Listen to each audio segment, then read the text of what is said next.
read magic in you. There is magic in you. Open up like a flower in bloom.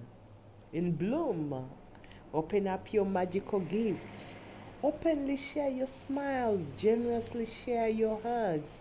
A heartfelt word of encouragement goes a long way to comfort a friend in despair.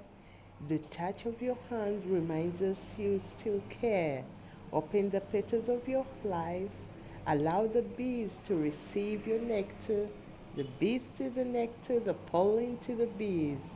In this mutual exchange, off in the air it goes, finding a new home to land, multiplying all the way through.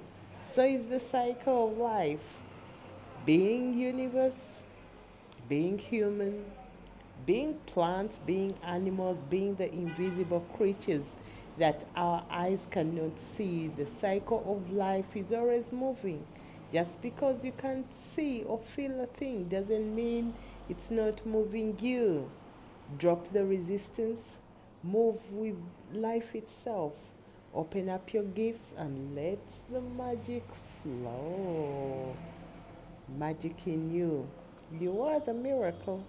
As always, it's Keroy King. I'll talk to you soon. Bye.